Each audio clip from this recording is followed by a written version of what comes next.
Hello friends, welcome to movie meter. और आज के वीडियो में हम बात करेंगे क्वांटिकी मूवी की। ये एक सच्ची घटना पर आधारित फिल्म है। अगर आप ऐसी ही मूवी की एक्सप्लेनेशन देखना चाहते हैं तो इस चैनल को सब्सक्राइब करना ना भूलें और साथ में बेल आइकॉन पर प्रेस कीजिए, जिससे मेरी नेक्स्ट आने वाली सभी वीडियो की नोटिफिकेशन आपको मिल सके। तो चलिए अब क्वांटिकी मूवी की स्टोरी पर फोकस करते हैं। मूवी की स्टार्टिंग में हम एक छोटे लड़के को देख पाते जिसका नाम थोर हेडियल था और यह कहानी लार्विक, नॉर्वे ईयर 1970 की है। वहां पर चारों ओर बर्फ जमी हुई थी और उसी बर्फ के बीच ठंडा पानी उभरा हुआ था। उस ठंडे पानी पर दो बड़े बर्फ के टुकड़े थे और दूसरे बर्फ के टुकड़े पर एक आरी पड़ी हुई थी। वो आरी कोई लेने नहीं जा रहा था, लेकिन थोर वहां जाने की तैयारी कर रहा था। यहाँ सभी बच्चे थोर को रोकने की कोशिश कर रहे थे, क्योंकि थोर ठंडे पानी में गिर गया तो उसकी मौत भी हो सकती थी। लेकिन थोर बर्फ के टुकड़े पर सावधानी से आगे बढ़ते हुए आरी तक पहुंच जाता है। थोर वो आरी लेकर वापस ही आ रहा था, पर उसी वक्त अचानक से पैर फिसलने की वजह से वो पानी में गिरता है। अब थोर पानी में डूबने वाला था, लेकिन उसी वक्त एक बच्चा थोर को पानी से ऊपर खींच लेता है। अब थोर को अपने गल लाया जाता है, जहाँ उसके डैड गुस्से में उसे कहते हैं कि आज लकीली तुम्हारी जान बच गई, तो तुम्हें एक सबक मिल चुका है। तुम मुझसे वादा करो कि लाइफ में कभी दोबारा ऐसा रिस्क नहीं लोगे। यहाँ थोर के पास इस बात का कोई जवाब नहीं था। अब धीरे धीरे ऐसे ही वक्त बीतता है। अब फातुहिवा पोलेसिनिया ईयर 1973 से कहानी आगे बढ़ती है। थोर अब बड़ा हो चुका था, वो अब एक्नोग्राफर था। थोर अब पोलेसिनिया के एक बीच पर था। पोलेसिनिया एक फेमस जगह है और यहाँ पर कई सारे आइलैंड है। हालांकि यहाँ के कुछ आइलैंड पर दूसरी कंट्रीज का अधिकार है। थोर अब वहीं पर रहता था। वो यहाँ की जीवन शैली को और यहाँ के लोगों पर अध्ययन कर रहा था। एक दिन थोर अपनी गर्लफ्रेंड के साथ वहाँ पर एक बूढ़े आदमी के पास बैठा हुआ था। थोर उस बूढ़े आदमी से पूछता है कि आपके पूर्वज कहाँ से आए थे। तो वो बूढ़ा आदमी बताता है कि टिकी द सन गॉड, यानी कि उनके गॉड उन्हें इस आइलैंड पर लेकर आए, उस जगह से जो समंदर की दूसरी तरफ है। वो बूढ़ा आदमी ईस्ट यानी कि पूर्व दिशा की तरफ इशारा करता है। थोर बूढ़े आदमी की बात सुनकर हैरान था, लेकिन बूढ़ा आदमी कहता है कि हर चीज पूर्व दिशा से आती है, सूरज, हवा, बिजली, सब कुछ। और हमारे पूर्वज पूर्व से पश्चिम की ओर आए थे, यानी कि उन्होंने उस जगह से सफर शुरू किया था जिस जगह सूरज उगता है। वो उस तरफ चले गए जहां पर सूरज ढलता है और सूरज ने ही उन्हें सही रास्ता दिखाया। यह सारी बातें करने के बाद वो बूढ़ा आदमी थोर को एक जगह पर लेकर आता है जहां पर एक बहुत पुराने गॉड की मूर्ति थी और यह उनके टिकी देवता यानी कि द सन गॉड की मूर्ति थी। दरअसल पोलेसिनिया के आइलैंड पर जो लोग रहते थे वो एशिया से आए हुए थे, लेकिन उस बूढ़े आदमी को इस बारे में कुछ पता नहीं था। वो थोर को वही बात बता रहा था जो कि उसने अपने पूर्वजों से सुनी थी, यानी कि उसके पूर्वज एशिया से नहीं बल्कि साउथ अमेरिका से आए थे। और थोड़ी इस बात से काफी हैरान था। अब न्यूयॉर्क में ब्रुकलिन शहर ईयर 1946 से कहानी आगे बढ़ती है। थोर पिछले 10 सालों से इसी पर रिसर्च कर रहा था और उसने इस पर बहुत सारी थीसिस लिखी थी। वो वहां पर एक पब्लिशर से मिलने आया था। दरअसल 10 साल पोलेसिनिया में वहां के लोगों के साथ रहने के बाद थोर इस नतीजे पर पहुंचा था कि वो बूढ़ा आदमी सही बोल रहा था। पोलेसिनिया आइलैंड पर जो लोग हैं वो एशिया से नहीं बल्कि साउथ अमेरिका से आए थे, लेकिन यहाँ पर वो पब्लिशर थोर की थियरी को और उसकी किताब को छापने से मना कर देता है। पब्लिशर थोर से कहता है कि सच्चाई यही है कि पोलेसिनिया आइलैंड पर रहने वाले लोग एशिया से आए थे और तुम अपनी थियरी को साबित नहीं कर सकते, क्योंकि 1500 साल पहले जब उस आइलैंड पर लोग आए थे तो उस वक्त साउथ अमेरिका के लोगों के पास ऐसी बोट नहीं थी, ऐसी नाव नहीं थी, या फिर ऐसी कोई टेक्नोलॉजी भी नहीं थी कि वो सब इतना लंबा सफर तय करके वहां तक आ सके, जबकि एशियन लोगों के पास वो सब था। पब्लिशर थोर से कहता है कि यहाँ कोई भी तुम्हारी थियरी पर विश्वास नहीं करेगा, लेकिन थोर पब्लिशर से कहता है कि वो सब राप के जरिए वहां पर आए थे। अब थोर की इस बात पर वो पब्लिशर हंसने लगता है। वो थोर से कहता है कि अगर तुम ऐसा मानते हो तो तुम एक काम करो, परु से पोलेसिनिया तक राप से आओ, और अगर तुमने ऐसा कर दिया तो मैं तुम्हारी थियरी और किताब को छाप दूंगा। पब्लिशर थोर को ऐसा इसलिए कह रहा था क्योंकि इतने बड़े समंदर को एक रात से पार कर पाना नामुमकिन था। समंदर में जिस तरह की लहरें होती है, जिस तरह की मुश्किलें होती है, वो एक छोटी रात से उस समंदर को पार नहीं किया जा सकता। अब थोर के पास अपनी थियरी को साबित करने का एक ही तरीका था कि वो साउथ अमेरिका से पोलिनेशिया के आइलैंड तक राफ्ट से सफर तय करे, और यह सफर 8000 किलोमीटर से भी ज्यादा था, वो भी एक ऐसे समंदर में जहां बड़े बड़े जहाज डूब जाते। वही इसके लिए थोर को फंडिंग की भी जरूरत थी। तो थोर एक मैगजीन कंपनी में आता है और वो उन्हें कहता है कि वो समंदर में राफ्ट से 8000 किलोमीटर का सफर तय करेगा, साउथ अमेरिका से पोलिनेशिया के आइलैंड तक। वही वो उन्हें कहता है कि वो समंदर में ऐसी राफ्ट यूज करेगा जो आज से 1500 साल पहले लोग यूज करते थे, यानी कि उस राफ्ट में कोई सुविधा या कोई सेफ्टी नहीं होगी। लेकिन थोर की बात सुनकर मैगजीन कंपनी वाले उसे फंडिंग देने से मना कर देते। वो कहते हैं कि हमने कभी सुसाइड के लिए फंडिंग नहीं की। वही मैगजीन कंपनी वालों का यह भी मानना था कि पोलिनेशिया के आइलैंड एशियंस ने डिस्कवर किए थे और कहीं पर भी साउथ अमेरिकन्स का जिक्र भी नहीं था। लेकिन थोर का यह मानना था कि कोलंबस के अमेरिका पहुंचने से पहले ही साउथ अमेरिका के लोग पोलिनेशिया के आइलैंड पर पहुंच गए थे। अब थोर वहां से एक रेस्टोरेंट में आता है जहां पर कुछ प्रोफेशनल लोग थे जो कि समंदर पर काफी वक्त बिता चुके थे। थोर उन्हें एक राफ्ट का स्केच दिखाता है। थोर उन्हें कहता है कि इस राफ्ट का नाम क्वांटिकी है और इस राफ्ट से हम 5 लोग पेरू से पोलिनेशिया तक का सफर तय करेंगे, जो कि 8000 किलोमीटर से भी ज्यादा है। यहाँ पर एक शख्स था जो थोर से कहता है कि अटलांटिक महासागर में मैं 22 दिनों तक एक राफ्ट पर रह चुका हूँ और यह सफर तय कर पाना मुश्किल है, क्योंकि इतने बड़े समंदर में एक छोटी राफ्ट कंट्रोल कर पाना बहुत ही नामुमकिन है।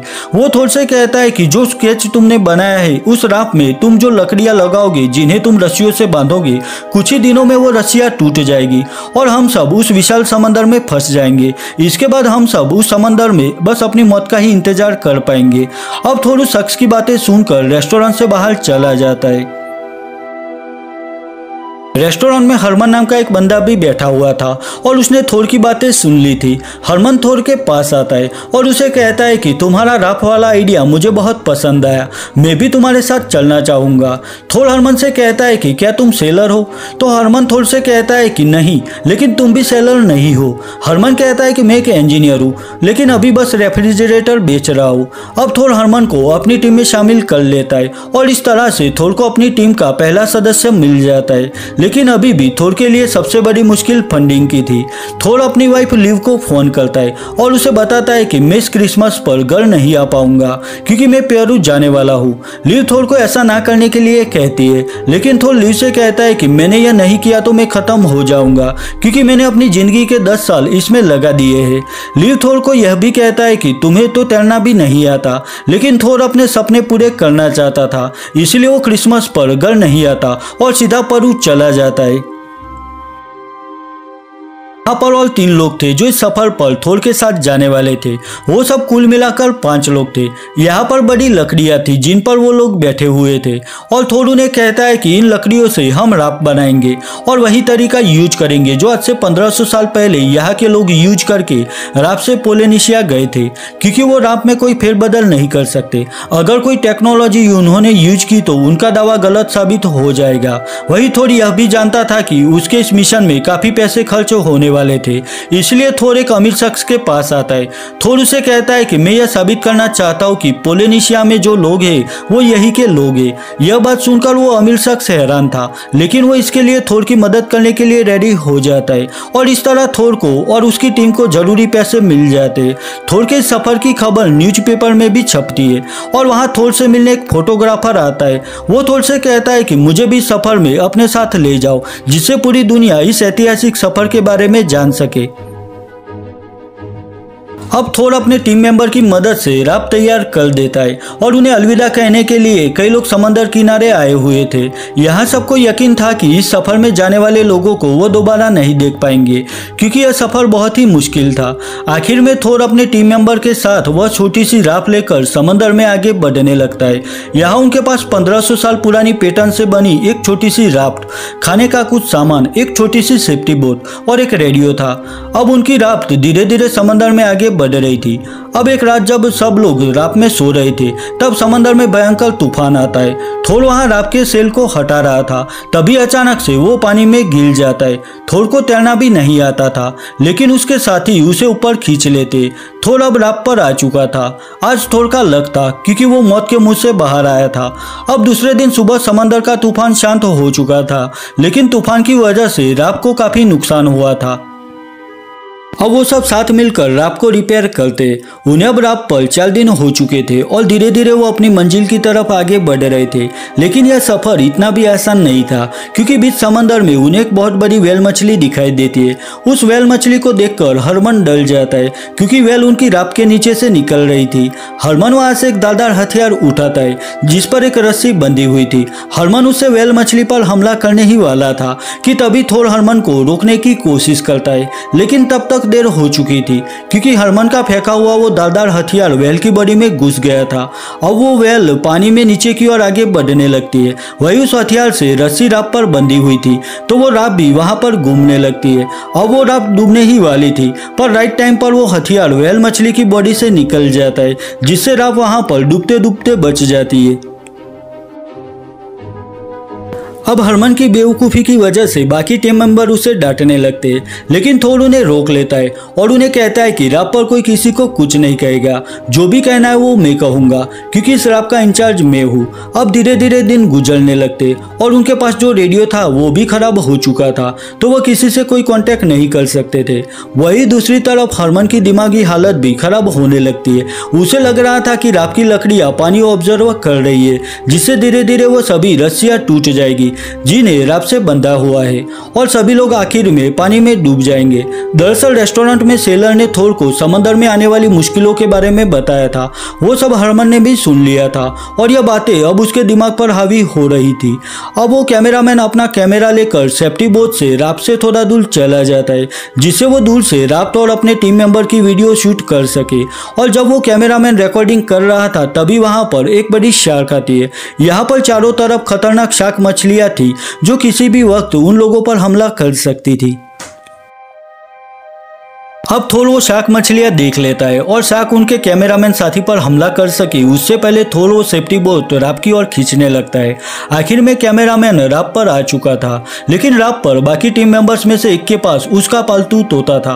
वो तोता समंदर के पानी पर बैठ जाता है और उसी वक्त एक शार्क वहां आकर उस तोते को खा जाती है। अपने तोते की मौत से उसे बहुत दुख होता है। अब वो शार्क जब राप के करीब आती है, तब वो बंदा शार्क की फिन पकड़ लेता है। यहाँ सब मिलकर शार्क को राप पर खींच लेते। अब जिस बंदे के पालतू तोते को उस शार्क ने खा लिया था, वो गुस्से में आकर एक चाकू शार्क की बॉडी में घुसा देता है और वो शार्क पर बैक टू बैक वार करके उसकी बॉडी चीर देता है। राप पर हर जगह उस शार्क का खून अब फैलने लगा था। अब वो खून नीचे पानी में भी बहने लगा था, जिसकी स्मेल से बड़ी शार्क उस राप की तरफ आने लगती है। राप के चारों तरफ शार्क मछलियां घूमना शुरू कर देती है। यह सब देखकर हरमन डर जाता है। वो एक बॉक्स लेकर आता है, जिसमें उसने स्टील की बहुत लंबी वायर्स रखी हुई थी, और वो थोर से कहता है कि अब बचने का सिर्फ एक ही तरीका है, हमें अपनी राप को इनसे बांधना होगा, वरना हम में से कोई नहीं बच पाएगा। लेकिन थोर कहता है कि हम यहाँ कोई टेक्नोलॉजी इस्तेमाल नहीं करेंगे, हम यह राप लेकर ठीक उसी तरह आगे बढ़ेंगे जैसे ठीक 1500 साल पहले लोग यहाँ से गए थे। इतना कहकर थोर वो स्टील की तार समंदर में फेंक देता है। अब हरमन अपने आपे से बाहर हो चुका था। वो राप के किनारे पर खड़ा था और वो राप से फिसल कर नीचे पानी में गिरता है। और वो शार्क उसे अपना शिकार बनाती उससे पहले बाकी टीम मेंबर हरमन को पानी से खींचते हुए राप पर ले आते। राप पर आने के बाद हरमन सबसे अपनी गलती के लिए माफी मांगता है। अब वहां पर एक बड़ी प्रॉब्लम यह थी कि वो सब यह भी नहीं जानते थे कि इस वक्त वो सही रास्ते पर है या नहीं। राप पर एरिक नाम का बंदा सबको रास्ता दिखा रहा था। एरिक भी सबसे कहता है कि शायद हम सही रास्ते पर नहीं है, लेकिन थोर को पूरा यकीन था कि वो सब सही रास्ते पर है। धीरे धीरे वक्त बीतने लगता है और इतने लंबे सफर के बाद सभी लोग मेंटली, फिजिकली और पूरी तरह से टूट चुके थे। अब एक दिन एरिक एक बेसिक यंत्र से रास्ते का पता लगाता है। वो कैलकुलेशन लगाने के बाद थोर के पास आता है और उससे कहता है कि हम सही रास्ते पर आगे बढ़ रहे हैं, हम पोलिसिनिया की तरफ ही जा रहे हैं। वेल, आज करीब 3 महीने बाद उनकी राप पर खुशी की लहर आई थी। सब खुश होकर एक दूसरे को हग करते और साथ ही उनका खराब रेडियो भी अब ठीक हो चुका था। वो रेडियो से कोडिंग मैसेज के जरिए बाहर सबको यह मैसेज पहुंचाते हैं कि कैसे आज से 1500 साल पहले पेरू से कुछ लोग लकड़ी की एक छोटी राप पर पोलिसिनिया पहुंच गए थे। और जब यह खबर बाहर सबको मिलती है तो वहां पर हंगामा मच जाता है, क्योंकि आज तक की जितनी भी थियरी पोलिसिनिया के बारे में थी वो सबकी सब बदलने वाली थी। अब 7 अगस्त 1947 को जब इन सबको इस रात पर पूरे 101 दिन हो चुके थे, सुबह के वक्त एक टीम मेंबर को आसमान में उड़ता हुआ एक पंछी दिखाई देता है और पंछी को देखकर रात पर मौजूद सभी मेंबर खुश हो जाते हैं, क्योंकि पंछी का मतलब यह था कि आसपास जरूर कोई जमीन है, यानी कि वो सब अब अपनी मंजिल तक पहुंचने वाले थे। अब उन्हें सामने एक आइलैंड दिखाई दे रहा था और यह वही आइलैंड था जहां वो सब पहुंचना चाहते थे, लेकिन अब भी वहां पर पहुंचने के लिए उन्हें बड़ी लहरों का सामना करना पड़ेगा, जो कि इतना आसान नहीं था। इसीलिए वो एक कैलकुलेशन लगाते। हरमन सबसे कहता है कि समंदर में हर 13वीं लहर 12वीं लहर से ऊंची होती है, इसलिए उन्हें अपनी राब को लंगर के जरिए रोके रखना होगा और ठीक 13वीं लहर से पहले उन्हें लंगर उठा देने होंगे, ताकि उस बड़ी लहर के सपोर्ट से वो किनारे तक पहुंच सके। अब वो लंगर डाल देते, लेकिन 10वीं लहर में ही उनकी रस्सी टूट जाती है और अब वो सब लहरों के साथ बहने लगते। लेकिन किस्मत भी उनके साथ थी और वो सब किनारे तक पहुंच गए थे और इस तरह से एक ऐसा सफर जिसके बारे में दुनिया के लोगों का यह मानना था कि यह सफर कभी पूरा नहीं हो पाएगा। ये 6 लोग उस नामुमकिन सफर को तय करके ना सिर्फ इतिहास लिखते हैं, बल्कि पूरी तरह से इतिहास बदल भी देते हैं। अगर इंसान के अंदर पॉजिटिव सोच हो, पक्का इरादा हो और उसे अपने आप पर यकीन हो और अपने किसी भी काम के लिए पूरा डेडिकेशन हो, तो इस दुनिया में ऐसा कोई काम नहीं हो सकता जो आप या हम नहीं कर सकते। इसलिए हमें पॉजिटिव सोच रखते हुए आगे बढ़ते रहना चाहिए। आखिर में हमें इन 6 लोगों के सफर की कुछ फोटोज और असली फुटेज भी दिखाई जाती है, जो उन्हीं में से एक ने रिकॉर्ड की थी। और इस सफर के बाद यह भी साबित हो गया था कि पोलिनेशिया में जो मूल निवासी थे वो एशियंस नहीं, बल्कि वो साउथ अमेरिकन थे। इस चुनौती भरे सफर को तय करने वाले जो 6 लोग थे, जिन्हें पता था कि उन तक कोई मदद नहीं पहुंच सकती थी, उनके नाम थे थोर, हरमन, नॉट, बेंच, एरिक और टोस्टिन। ये 6 लोगों ने अपनी जान पर खेलकर इतिहास के पन्नों पर हमेशा के लिए अपना नाम दर्ज कर दिया। जिस रात से उन्होंने यह सफर तय किया था उसका नाम क्वांटिकी है, जिसे आज भी म्यूजियम में रखा हुआ है और हर साल हजारों लोग इस नाव को देखने के लिए आते और बस यहीं पर क्वांटिकी मूवी खत्म हो जाती है।